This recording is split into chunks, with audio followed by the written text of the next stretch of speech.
medida o medida y estudiada. Es muy importante que identificar qué tipo de población, a qué tipo de población estamos expuestos cuando estamos ejecutando un estudio epidemiológico. Lo primero que nos debemos preguntar en el momento de empezar a muestrear es si nuestra población es finita, es decir, que existe, puede construirse un marco muestral y se conoce el tamaño de la población.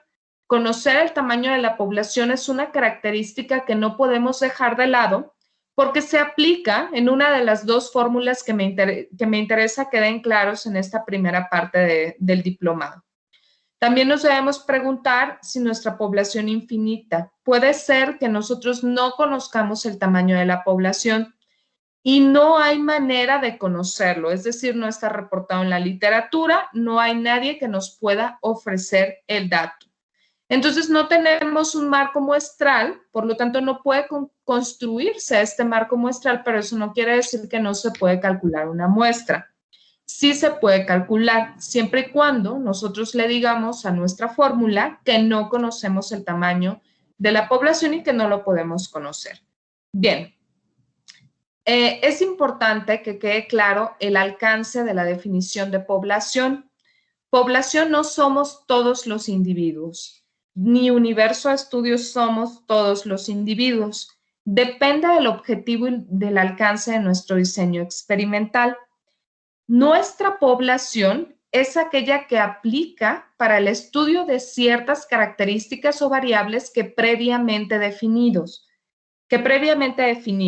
a las cuales el investigador desea aplicar una regla, un supuesto general.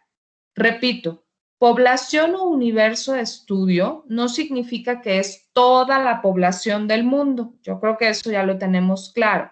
La población depende del investigador y depende de él definirla correctamente, porque previamente hizo un estudio, un análisis para la incorporación de variables que se llama diseño experimental y la población debe cumplir con esas variables porque el investigador quiere generalizar los resultados sobre esas variables, no sobre todas las variables posibles en el universo. Entonces, esa es nuestra población diana u objeto de nuestra investigación. Bien, voy a repetirlo. Lo primero que debemos hacer cuando estamos estudiando muestras a partir de poblaciones para establecer cuál es la fórmula de la cual nos vamos a apoyar para calcular esta muestra, lo primero que debo hacer como investigador es preguntarme si la población es finita, es decir, existe o puede construirse un marco muestral, se conoce el tamaño de la muestra, o si la población es infinita, no se conoce el tamaño y no hay manera de conocerlo. Ok, ¿quiénes van a ser nuestra unidad de análisis? Bien, para este punto nosotros ya diseñamos la estrategia de muestreo y la unidad de análisis es cada uno de los elementos que componen el universo, en los que se observan las variables de interés, que va un poco de la mano con lo que les decía en la diapositiva anterior, también llamado unidad de observación. Cada uno de los elementos que componen nuestro universo de estudio, nuestro espacio muestral, se llama unidad de análisis. Lo más importante de recordar sobre la definición de unidad de análisis es que nosotros forzosamente en estos individuos vemos la variable de interés. Ya después vamos a forjar los criterios de exclusión y de eliminación, pero de antemano, en todos los individuos de nuestra población, todas nuestras unidades de observación tienen la variable de interés. Y después digo, pero resulta que ya venía, por ejemplo, para nosotros es muy común, yo que trabajo en el Instituto Nacional de Cancerología, considerar a una población, ¿no? Que no haya sido tratada fuera del INCAN. Hasta tiene un término genérico que nosotros acuñamos que les decimos FINC. FINC significa fuera del INCAN.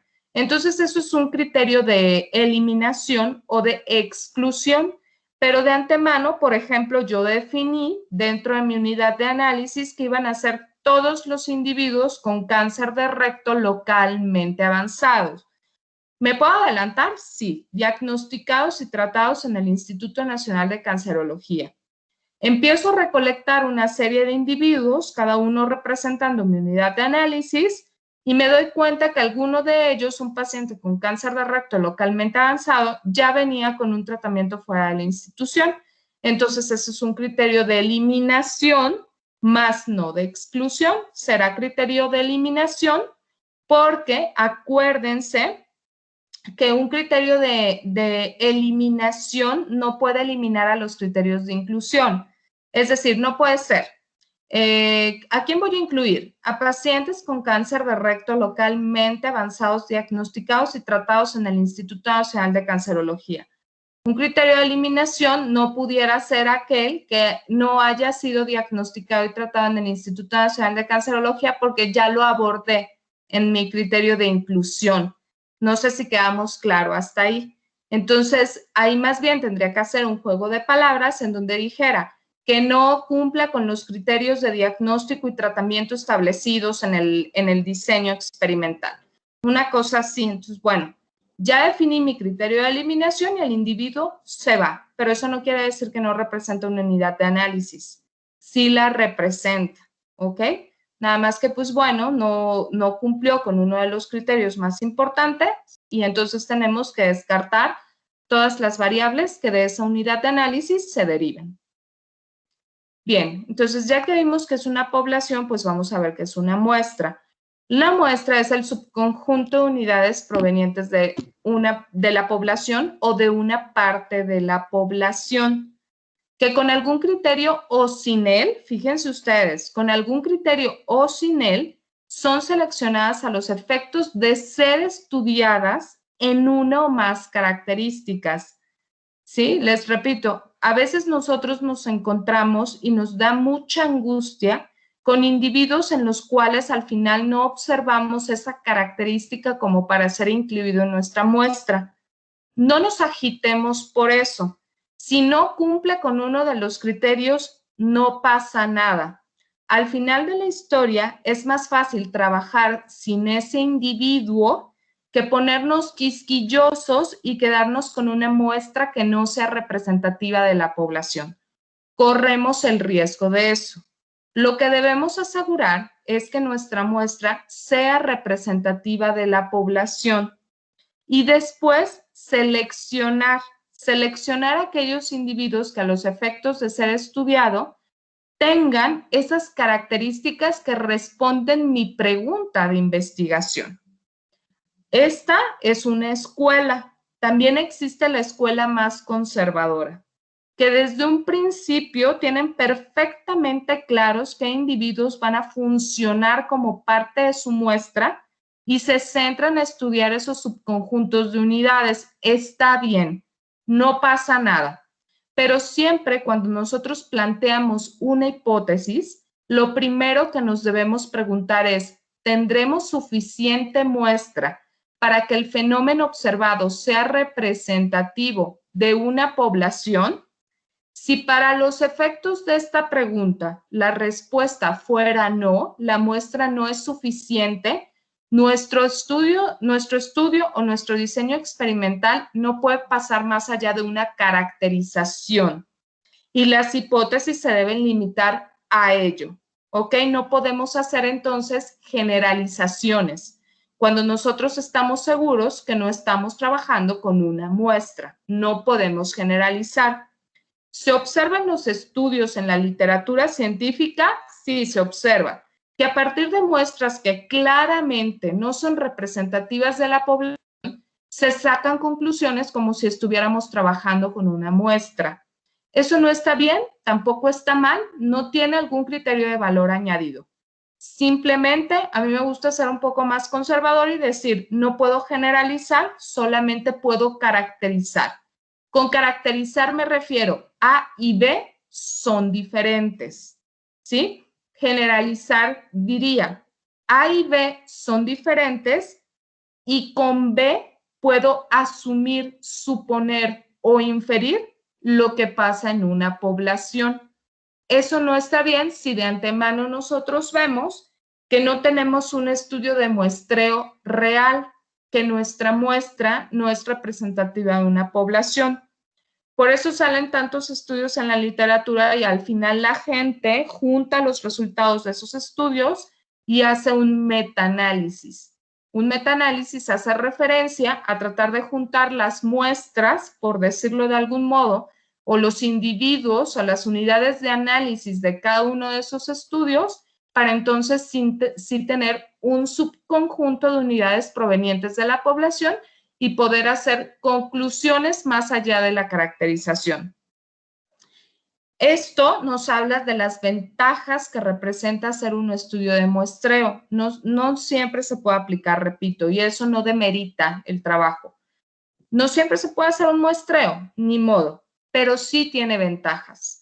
¿Cuáles son las ventajas de hacer un muestreo? Pues puedo profundizar en el estudio de las variables. Voy a tener conclusiones o inferencias que nos dejaron menos gastos y se pudieron estudiar en un tiempo menor en comparación con el hecho de estudiar poblaciones. Y también tengo mayor seguridad en la recolección de los datos, y mayor control de las variables. Yo creo que esas son las dos últimas que menciono. Creo que son las más importantes. Si mi estudio parte de un estudio de muestreo o si mi diseño experimental parte de un estudio de muestreo y sé que mi muestra es representativa de la población, pues los datos o los resultados derivados del análisis de esos datos me permitirán hacer inferencias. Si mi muestra no es representativa de la población, yo no puedo hacer una inferencia, sino una caracterización. Tener claro que con la muestra que yo tengo, el subconjunto de unidades que yo tengo, no puedo hacer conclusiones que deriven en lo que sucede en la población, también me da una manera de controlar variables. También es una forma de control, tener claro los objetivos y hasta dónde puedo llegar con la muestra que tengo. ¿Ok? Bueno. ¿Cuándo podemos utilizar muestras? Les repito, no siempre se recomiendan o no siempre se puede hacer un estudio de muestreo, lo cual no está mal. La literatura está plagada de estudios en donde no se hacen propiamente estudios de muestreo. Bueno, cuando el universo es finito y es muy grande, se puede utilizar un estudio de muestreo, pero también cuando el universo es infinito. Cuando existe la posibilidad de la destrucción de la unidad elemental, que ahorita les voy a decir a qué hace referencia esta frase, y cuando faltan recursos o tiempo. Yo creo que la última es la menos importante, es la falta de recursos y tiempo no puede sobreponerse al hecho de no utilizar un estudio de muestreo o muestras. Yo creo, pero también es a criterio de cada quien. Bueno, cuando existe la posibilidad de la destrucción de la unidad elemental, es un punto que al leerse cuesta un poquito de trabajo de deducir a qué hace referencia, pero es muy sencillo. Se pueden utilizar estudios de muestreo cuando la unidad de análisis, cuando es muy recóndita la posibilidad de encontrar a la unidad de análisis. Ejemplo, y que viene muy ad hoc en estos momentos históricos que estamos viviendo. A mí me interesa estudiar pacientes con cáncer de colon, por ejemplo, pero que tengan COVID, pero que tengan neumonitis asociada al consumo, a la quimioterapia, y el agente quimioterapéutico debe ser forzosamente metotrexate. Ahí ya destruí mi unidad elemental y seguramente me quedaré con 2 pacientes. Okay. Y en un periodo de tiempo de un mes. Entonces, bueno, pues va a ser un poquito complejo y me quedaré nada más en la revisión de un par de casos, porque no creo que tenga mayor, no existen más casos. Sin embargo, yo les digo, pacientes con cáncer que también es un poco, yo lo pienso así, un poco infrecuente, pero para utilizarlo como ejemplo, esta clase nos queda muy bien. Pacientes con cualquier tipo de cáncer del Instituto Nacional de Cancerología que hayan sido tratados con algún agente quimioterapéutico y tengan COVID. Bueno, pues ya de ahí yo creo que sí puedo sacar algunas muestras. Ahorita no tengo a la mano el dato, pero mañana se los voy a traer porque suena interesante. de cuántos pacientes cumplen con estos criterios de inclusión que definen a mi unidad de análisis. Y es entonces cuando yo podré definir si puedo hacer un estudio de muestreo o no, ¿ok? Entonces, más o menos es esto. Repito, son 3 puntos fundamentales de cuándo decidir utilizar una muestra. Cuando el universo es finito pero muy grande, cuando el universo es infinito y cuando existe la posibilidad de la destrucción de una unidad elemental.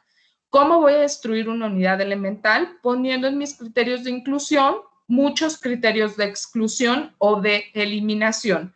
Por eso tengo que ser cuidadoso a la hora de la redacción de los mismos. Bien. ¿Qué debo hacer yo como investigador para definir concretamente la población universo de estudio? Que va de la mano con lo que les he estado mencionando de los criterios de inclusión, exclusión y de eliminación.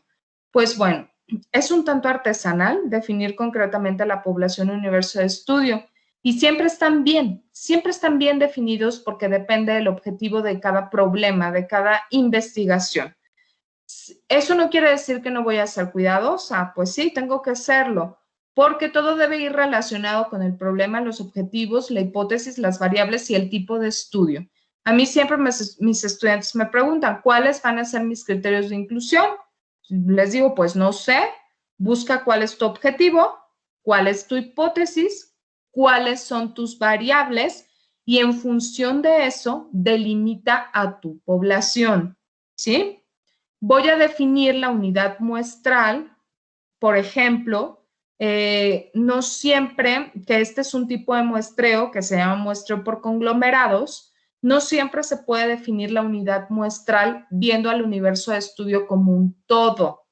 Ejemplo, tal vez me interese estudiar algún agente zoonótico en ciertas razas de perros, ¿no? Es decir, aquellos que pueden ser de peligro para el ser humano. Ok, entonces, ¿vas a estudiar a todas las razas de perros? No se me ocurre que puedo fragmentar o dividir esas razas de perros en 3 grupos, dependiendo de sus características, no lo sé, ok. Bueno, pues entonces esa unidad de análisis o de observación ya está fragmentada. Lo único que hacer es garantizar la representatividad de cada uno de los fragmentos a la hora de definir el espacio muestral. Definitivamente, si yo hice un buen estudio de muestreo, puedo hacer generalizaciones válidas porque es representativa de la población. Si no hice un buen estudio de muestreo, no fue posible hacerlo, mi trabajo de investigación se queda netamente como una caracterización. No está mal, repito, no está mal caracterizar, está muy bien de hecho, pero hay que tener claros cuáles son los límites de nuestra investigación. ¿Cuáles son los límites de nuestra investigación? Pues depende de la variable principal.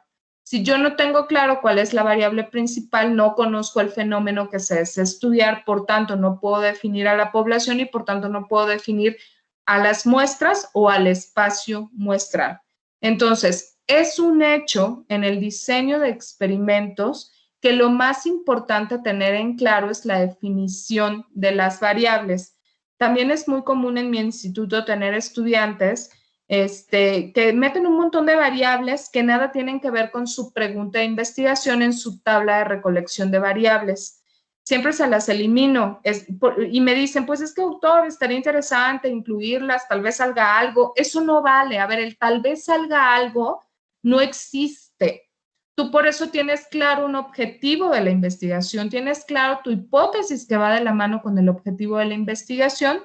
Y de ese objetivo y de esa hipótesis se derivan tus variables. Y dentro de todas esas variables hay una variable principal que define el fenómeno que se desea estudiar.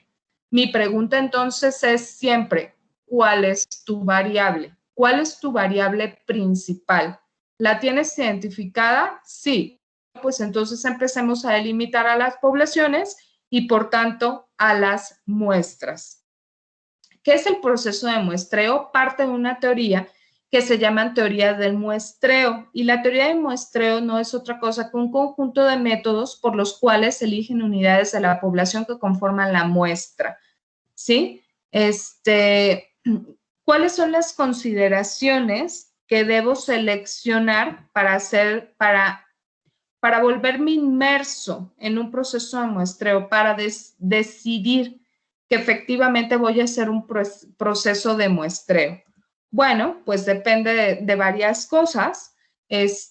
Primero, lo que ya les había dicho, definir si la población es finita, pero es muy grande, o si la población es infinita, cuál es el objetivo de nuestra investigación y el espacio muestral.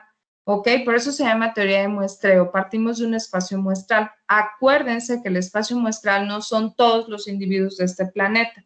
Hay poblaciones con características muy específicas que no nos permiten muestrear porque el espacio muestral es muy reducido. Por eso les decía al principio o en las diapositivas anteriores que muestrear es un arte. ¿Por qué? Porque parte de una convicción un poquito subjetiva sobre el hecho de saber definir como investigador cuál va a ser nuestra población. Tampoco se vale que por querer aplicar un proceso de muestreo o definir una muestra, tengamos una población definida laxa. Eso tampoco está bien, porque al final nuestro espacio muestral se va a reducir y la observación no va a ser representativa de la población. Es más, ni siquiera vamos a poder ejercer o ejecutar un estudio de muestreo. Más allá de esto, la unidad muestral es una unidad de análisis, más allá de cómo hayamos llegado a nuestra muestra. Eso sí lo tenemos que tener claro. Nuestra unidad muestral es nuestra unidad de análisis y debe cumplir con la variable debe contener la variable que es de nuestro interés. Viéndolo desde una perspectiva muy general, hay dos grandes técnicas de muestreo. Se dividen en probabilísticas y no probabilísticas. ¿Cuáles las que nosotros usamos usualmente, valga lo que estoy diciendo, en el INCAN? Las no probabilísticas, que se dividen a su vez en por conveniencia, voluntarias, accidental, por cuota, por juicio, criterio discrecional. Eso lo vamos a ver más adelante. Mientras que las probabilísticas puede ser un muestreo aleatorio simple, puede ser un muestreo sistemático, puede ser un muestreo estratificado, puede ser por conglomerados. Entonces, nos vamos a enfocar ahorita en las probabilísticas y al final vamos a hacer las no probabilísticas. Mari, quiero hacer una pregunta. ¿Tú haces estudios de muestreo o haces procesos de muestreo? No. No, ¿verdad? No. Es difícil encontrarlos digo, salvo que, por ejemplo, se me ocurre, ¿no? Puede ser, yo no conozco tu vida, pero se me ocurre que pudiéramos trabajar por ahí en la Organización Mundial de la Salud o una cosa así, pues entonces sí la gente hace estudios de muestreo, ¿cierto? Pero es difícil aplicar un estudio de muestreo cuando solamente trabajamos en un centro, ¿no? Centro único, como en mi caso, que es el INCAN, y que yo usualmente estudio a pacientes del INCAN, no me meto con pacientes de otros lados, no me meto con pacientes de tu hospital, por ejemplo, ¿no? Entonces, bueno, ahí a razón de esto que estoy diciendo, pues el muestreo usualmente es no probabilístico, ¿cierto es? Y usualmente es por conveniencia. Es decir, vemos la lista de pacientes que nos da el servicio de epidemiología, vemos que cumplen con los criterios de exclusión y los metemos, ¿cierto? Y ya después vamos depurando nuestra base de datos. Eso es lo que nosotros hacemos. No sé tú si nos quieras compartir tu experiencia. Bueno, es que en realidad para nosotros no, o sea, está descartada utilizar la de muestreo probabilística. O sea, no podríamos, tan solo por el tipo de población que vemos, que es derechohabiente, o sea, ahí, y cuando empecemos a caracterizar, ya lo estamos haciendo por conveniencia. Entonces, ¿verdad que sí? sí. Sí, lo mismo me pasa a mí. Es mi experiencia también y lo mismo me pasa a mí. Es por eso que yo me veo sesgada, ¿no? A la hora de explicar los tipos de muestreo y me inclino hacia los no probabilísticos.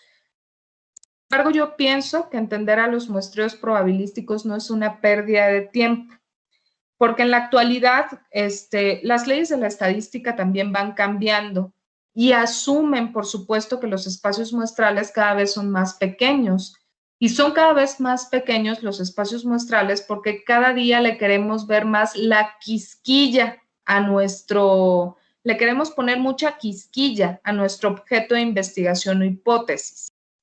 Ejemplo, hoy no se vale estudiar pacientes COVID, ¿no? Dime qué característica específica le vas a estudiar a los pacientes contagiados con SARS-CoV-2.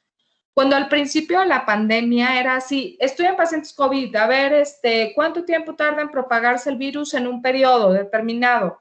Oye, pues sí, pero déjame ver, a ver si puedo dividirlo así como por conglomerados. Por conglomerados, por ejemplo, en este tipo de estudios empezaron a incluir muchas variables sociales, como con cuántas personas convives en tu casa, cuál es la unidad en metros cuadrados per cápita. Es decir, casi que estás, como sucede aquí en la Ciudad de México, que estamos encimados unos en otros, o tengo un rancho enorme, donde no convive, la posibilidad de convivir con alguien pues es nula y por tanto ese paciente seguramente no contagió a nadie en un periodo de 5 días.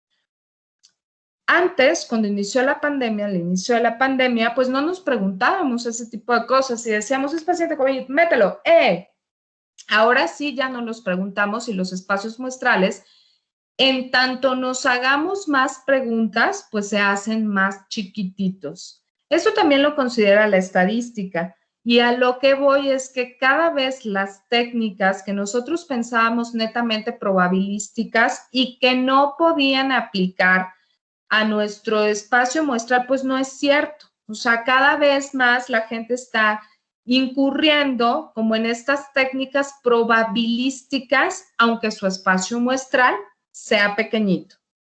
Les voy a poner un ejemplo. Cuando venía para acá, porque yo doy la clase desde casa de mi mamá, porque mi esposo está trabajando en casa. Y entonces para darle un poco de espacio y que yo también pueda tener espacio para dictar la cátedra. Me decía, oye Isabel, yo desde hace, ¿qué clase te toca hoy? Y yo, bueno, teoría del muestreo. Me dice, él es investigador del Politécnico Nacional. Me dice, desde hace mucho tiempo tengo una pregunta para ti y ya te la he hecho, pero nunca me das una respuesta concreta. Y le dije, pues si es relacionado con el muestreo, este es el momento, ¿no? Porque traigo los conocimientos bien frescos.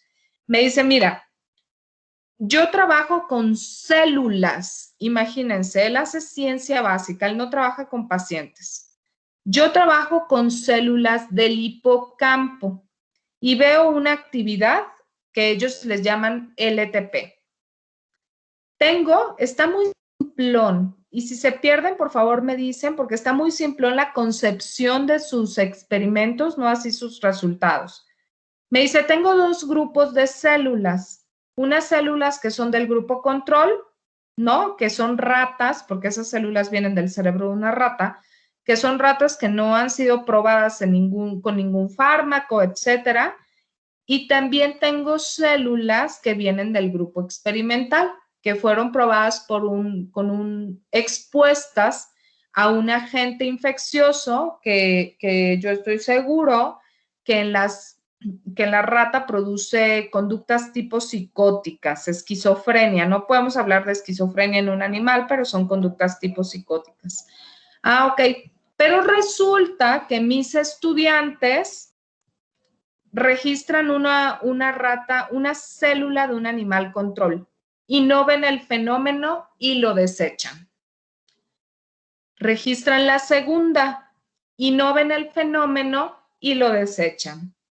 Registran la tercera, ven el fenómeno y se la guardan. Registran cuarta, quinta, sexta hasta la décima y jamás ven el fenómeno y las desechan, como si de basura se tratara. Pero cuando hacen el análisis de las células del grupo experimental, no ven el fenómeno y se lo guardan. No lo ven en la segunda célula y se lo guardan, asumiendo que el fenómeno no ocurre justo por la condición experimental. Les pregunto a ustedes, ¿tendrá un sesgo su diseño de muestreo o no lo tendrá?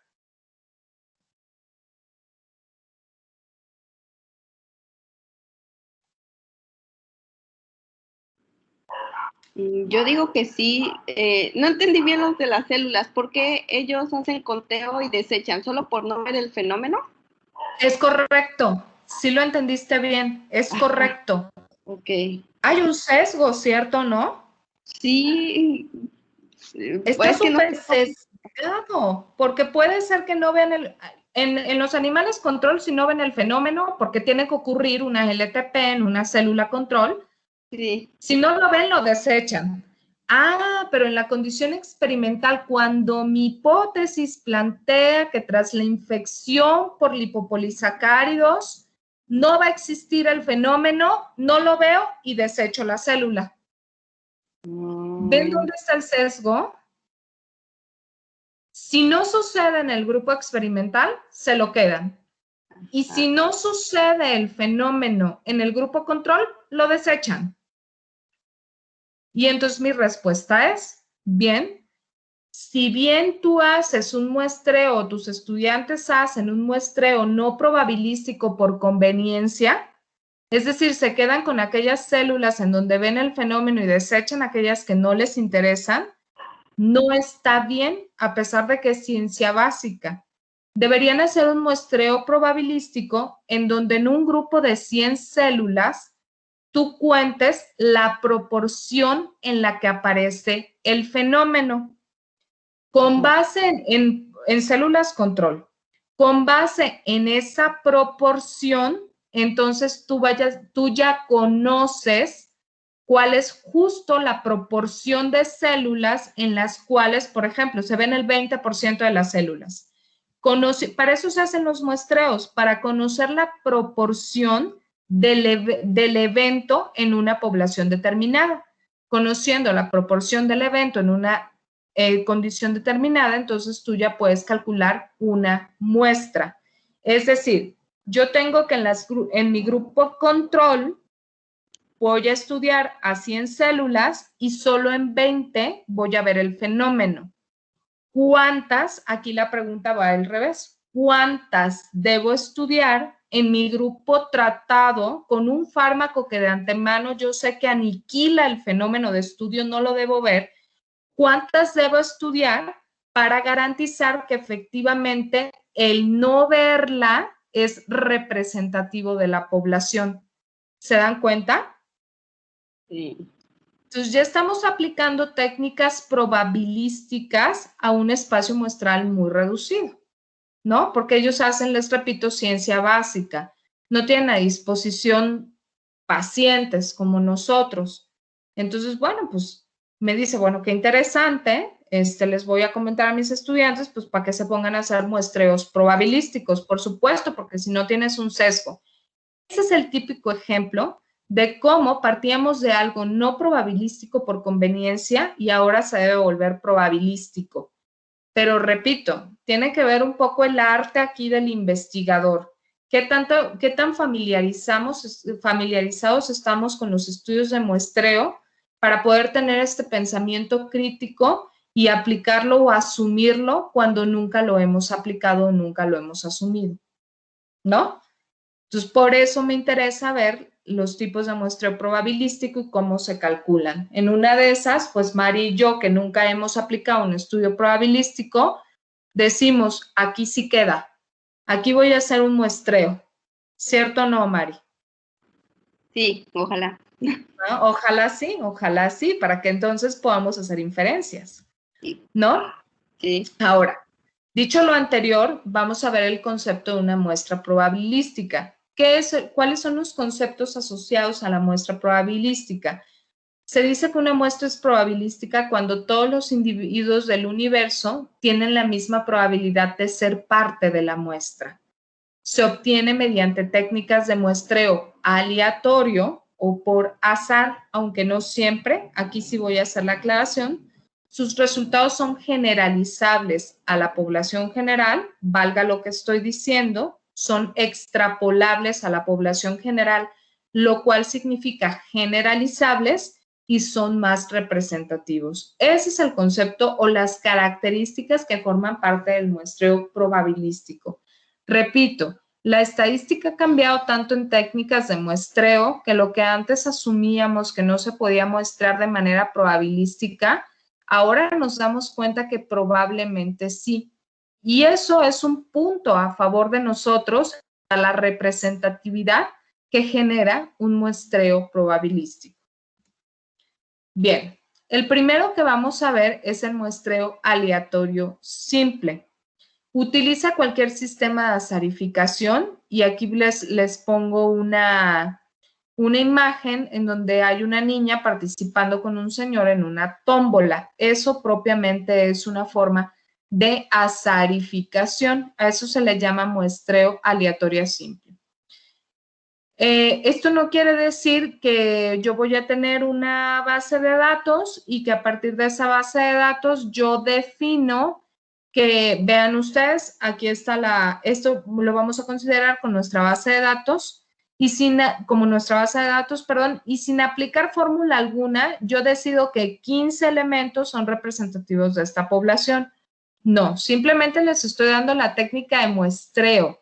Pero yo infiero que ya todas nosotras previamente calculamos el número de muestra con base en nuestra población o con base no en nuestra población, porque acuérdense que a veces las poblaciones son desconocidas y no se pueden conocer. No hay posibilidad ninguna de conocer el número que representa la población. Cualquiera que haya sido la situación, aquí yo previamente ya apliqué una fórmula de muestreo y a través de esa fórmula de muestreo el número que salió es 15 o 20 individuos, ¿ok? ¿Cómo voy a sacar esos 20 individuos de la base de datos que representa mi población? Bueno, pues el más sencillo es hacer un muestreo aleatorio simple. Pues ya las tómbolas, eso sí, ya no se usan. Pero los programas estadísticos nos dan una serie de opciones para hacer los muestreos aleatorios simples. Repito, son los más sencillos, a los cuales acuérdense que aquí nosotros nos vamos a inclinar a lo más sencillo. Entonces, bueno, es a lo cual yo debería inclinarme, ¿ok? Lo más complejo, yo soy enemiga de lo complejo. Entonces, lo más sencillo es hacer un muestreo aleatorio simple. ¿Qué programa estadístico? Bueno, ¿cuándo se usa el muestreo aleatorio simple?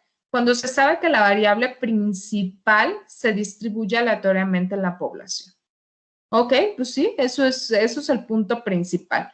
La variable principal, ¿no? Aquella que define mi fenómeno a investigar, se distribuye aleatoriamente en la población. Cuando los universos de estudio o las poblaciones son pequeñas, y siempre me preguntan mis estudiantes, sí, pero ¿qué es pequeño? No más de 200 unidades de estudio. Repito, no más de 200 unidades de estudio. Cuando el universo de estudio tiene poca dispersión, aquí agregué la palabra geográfica, quisiera quitarla. Cuando tienen poca dispersión, quiere decir que los datos son muy homogéneos. Si yo considero que mis datos son homogéneos, puedo aplicar un muestreo aleatorio simple.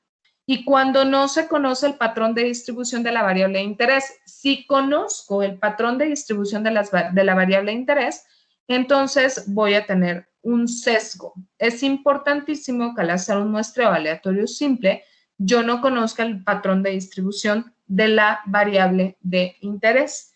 El ejemplo que les pongo siempre es el de la pandemia.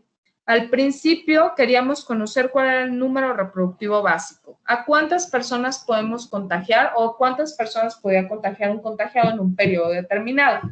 Por ejemplo, 5 días. Entonces, no conocíamos el patrón de distribución del virus. Ahora que sí lo conocemos, se tiene que calcular la unidad en metros cuadrados per cápita para entonces hacer conglomerados y no hacer muestreos aleatorios simples. ¿Por qué? Porque cuando nosotros hacíamos muestreos en toda la población y no, valga lo que voy a decir, no conglomerábamos, teníamos números reproductivos básicos tan dispares. Decíamos, este señor puede contagiar a 10 o contagió a 10, mientras que este señor o esta señora contagió a 1. Sí, pero depende de la convivencia también. Entonces hay que considerarlo como una variable de dispersión geográfica, ¿ok? Si yo de antemano sé que mis datos tienen poca dispersión geográfica y no conozco el patrón de distribución de mis variables, entonces puedo hacer un muestreo aleatorio simple. De otro modo, no podré aplicarlo. Sin embargo, es por el que yo me inclino más siempre. Una vez que calculamos un número de muestra, entonces vamos a hacer un muestreo aleatorio simple, ¿ok? Las desventajas es necesario contar con una lista enumerada. Siempre llegan los estudiantes y dicen, ay, se me olvidó identificar al paciente, como el ejemplo que les traigo aquí, que yo no lo identifiqué. No, eso no puede ser. Si no tienes perfectamente identificados a tus pacientes, no podemos hacer un muestreo aleatorio simple. Los sujetos seleccionados pueden estar muy dispersos, sí, por lo que contactar a cada uno de ellos puede ser necesario, pero resulta costoso en tiempo y dinero. Algunos subgrupos de la población, especialmente aquellos minoritarios, se nos pueden escapar. Es decir, esta subpoblación prácticamente puede no estar representada en nuestra muestra si es muy pequeña. Esas son las desventajas. Que yo creo que la última se esfuma, se difumina si calculamos un buen número de muestra, ¿ok? Por eso estamos garantizando que es una muestra representativa de la población, incluyendo a sus subgrupos. Bien, miren, aquí les traigo un ejemplo, ya con esto termino para mañana resolver resolver el número de muestra como tal a través de las dos fórmulas que les menciono. Traigo una base de datos que está mal, porque no están identificados los pacientes. Les repito, lo primero que debemos hacer para garantizar un muestreo aleatorio simple es garantizar que nuestros pacientes estén perfectamente identificados. Pero bueno, más allá de esto trae varias variables. La escolaridad, esta base de datos se trataba de relacionar algunas variables sociales con la supervivencia en pacientes con cáncer de mama en determinados estadios. Con variables sociales hago referencia a la escolaridad, al estrato social, a si la mujer tiene hijos tenía hijos o no tenía hijos, el estado marital, la edad y la derecho a biencia. Entonces, yo quería o quiero, porque es un trabajo que estoy haciendo, correlacionar estas variables sociales con las modificaciones en el tiempo de supervivencia. No es un trabajo nuevo, ya hay varios investigadores que lo han hecho, pero no lo han relacionado con el tiempo de supervivencia, sino con el tiempo de detección del cáncer. ¿Cuánto tiempo tarda la mujer en el tiempo de diagnóstico? ¿Cuánto tiempo tarda la mujer en detectarse una bolitis y ser diagnosticada? Aquí lo estamos correlacionando con el tiempo de supervivencia y mi teoría es que si tu nivel de escolaridad es malo, si tu estrato social es muy bajo, si tu estado marital no eres casada, aunque les parezca un poco bizarro en la época del Me Too, yo creo que esas variables modifican negativamente la supervivencia, es decir, la supervivencia disminuye considerablemente. Esa es mi hipótesis, por eso las relaciono con el tiempo de supervivencia. Bueno, pues entonces aquí yo dije, pues tengo pacientes con cáncer de mama a los cuales les puedo extraer estas variables sociales, son miles dentro del instituto. Entonces quiero hacer un muestreo y resulta que con la fórmula de muestreo, este es un ejemplo hipotético, no fue así, mañana lo vamos a resolver con la fórmula. Resulta que con la técnica de muestreo me salió que yo debo sacar a 15 pacientes de esta base de datos para tener una muestra representativa de la población. Ok, ¿cómo lo hago al azar para no meter a todas estas pacientes en una tómbola, lo cual es bastante arcaico? SPSS nos ofrece una opción que es la siguiente. Le doy clic en datos, en la pestaña de datos, y después hasta acá abajo aparece un submenú que dice seleccionar casos. Si logramos verlo por ahí, ¿verdad? Seleccionar casos. Le doy clic en seleccionar casos y aparece un cuadro de diálogo en donde me dice, ¿qué quiere seleccionar? ¿Todos los casos? O si se satisface una población.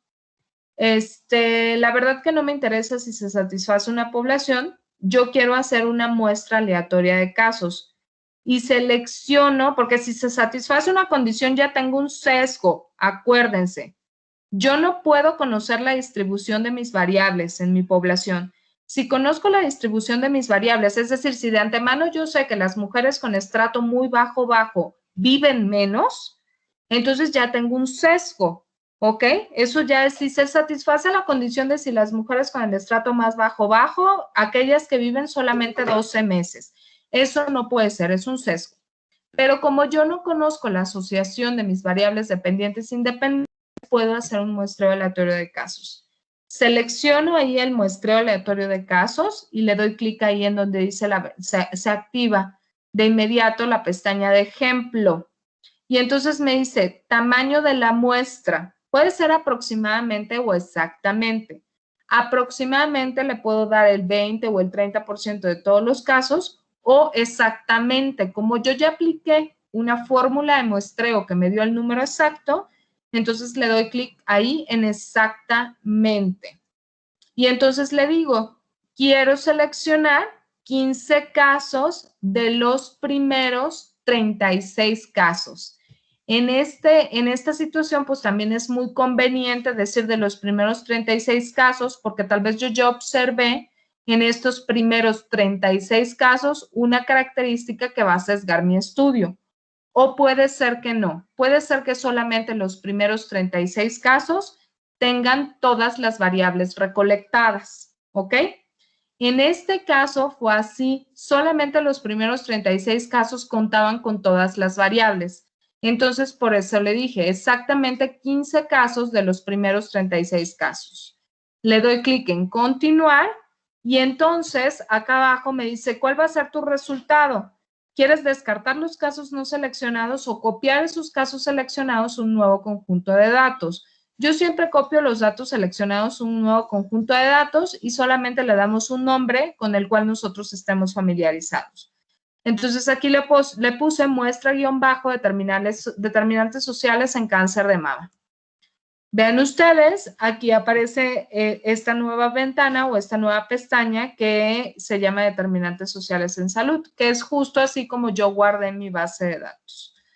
Y vean, pues me seleccionó al azar 15 casos de los primeros 36 casos. El único inconveniente que yo veo con este ejemplo es que las pacientes no están identificadas, pero no me dejarán mentir, es una manera muy sencilla de hacer un muestreo aleatorio simple, ¿cierto o no? Sí, cierto.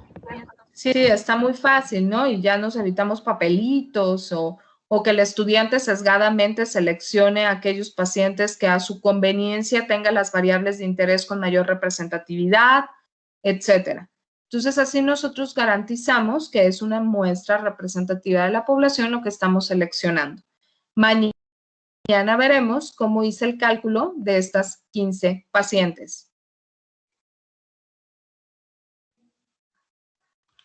Pues hasta aquí nos quedamos. No sé si tengan alguna duda. Ya son las 8.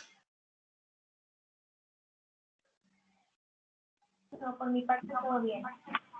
¿Todo bien? Ok. Bueno, pues mañana continuamos con la presentación y aplicamos ya algunas formulitas para empezar a hacer estudios de muestreo. ¿Les parece? Sí. Perfecto. Muchas gracias por asistir. Hasta mañana. Mañana.